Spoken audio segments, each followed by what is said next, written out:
یسألو ایانا یوم القیامہ، یہ لوگ بہت مذاق اڑاتے ہیں قیامت کا اور پوچھتے بہت زیادہ ہیں کہ منکرین کہ قیامت کب آئے گی، قیامت کب آئے گی، کب آئے گا وہ دن، یہ ہڈیاں کب زندہ کریں گے اللہ تعالیٰ؟ تو اللہ فرماتے ہیں فَإِذَا بَرِقَ الْبَصَرُ، اب ہمیں یہ جواب دینا چاہیے ان کو، جس دن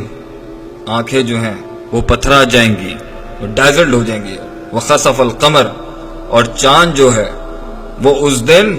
اپنی روشنی کھو بیٹھے گا، وَجُمِعَ الشَّمْسُ وَالْقَمَرُ، اور جب سورج اور چاند ملا دیے جائیں گے، يَقُولُ الْإِنسَانُ يَوْمَئِذٍ أَيْنَ الْمَفَرُّ، تو انسان کہے گا اس دن بھاگنے کی جگہ کہاں ہے، کہیں ہاتھ چبا رہا ہے، کہیں بھاگنے کی جگہ مانگ رہا ہے، کہیں کہہ رہا ہے یقول یا لیتنی قدمت لحیاتی، ہائے کاش میں کچھ اچھا بھیج دیتا آگے، کہیں کہہ رہا ہے میں مٹی ہو جاؤں، کہیں کہہ رہا ہے ہمیں موت دے دے، کہیں کہہ رہا ہے کہ مجھ سے سونا لے لو، سب کچھ لے لو لیکن مجھے بچا لو، کہیں کہتا ہے کاش میں سنتا، کاش میں عقل رکھتا، کہیں کہتا ہے کہ ہمیں یہاں سے باہر نکال دے، کہیں کہتا ہے اللہ واپس دنیا میں بھیج دے۔ اللہ اکبر، یہ ساری وہ نفسیاتی تکلیفیں جن سے گزریں گے۔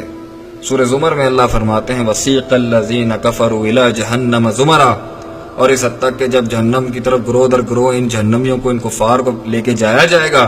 حَتَّى إِذَا جَاءُوهَا فُتِحَتْ أَبْوَابُهَا، اور جب کھول دیے جائیں گے دروازے، وَقَالَ لَهُمْ خَزَنَتُهَا، اور اس کے پہنچنے کے بعد ہی جہنم پر جب دروازے کھلیں گے تو خزانچی کہے گا وہاں پہ، ایک اور ریفرنس گیٹ کیپر کا، الم یأتکم رسل، کیا تمہارے پاس اللہ کے بندے نہیں آئے تھے، منکم، تمہیں میں سے، یتلون علیکم آیات ربکم، جو اب تمہارے ہی رب کی آیتیں تم پر تلاوت کرتے ہیں اور ہم آیتیں سن رہے ہیں۔ دیکھیں کتنا پیارا میسج ہے قرآن کا۔ وَيُنذِرُونَكُمْ لِقَاءَ يَوْمِكُمْ هَذَا، وہ تمہیں ڈراتے تھے اس دن کی ہولناکیوں سے، قالوا بلا، اور خاموشی، وہ کہیں گے ہاں آیا تھا، وَلَكِنْ حَقَّتْ كَلِمَةُ الْعَذَابِ عَلَى الْكَافِرِينَ، اور کافروں پہ عذاب کے کلمے سچ ہو گئے۔ سوچنے کی بات یہاں پہ یہ ہے اس دن کیا ہوگا ہمارے ساتھ، اور ہم کن پیٹی ایشوز اور چھوٹے معاملات کے اوپر اپنا ایمان بیچ دیتے ہیں، اپنی زندگی داؤ پہ لگا رہے ہیں آخرت کے مقابلے میں۔ اس دنیا کو ہم نے کتنی ترجیح دے دی ہے، اور ہم ڈپریشن میں چلے گئے ہیں صرف اس بیس پر کہ ہمیں کسی نے چھوڑ دیا ہے، کسی نے ہمیں محبت نہیں دی،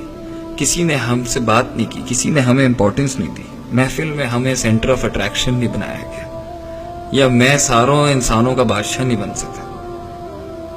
یہ کوئی غم نہیں ہے میرے بھائی، ہمیں چاہیے کہ ہم اللہ کی ناشکری نہ کریں، جو ہمیں مل گیا اس پر خوش رہیں،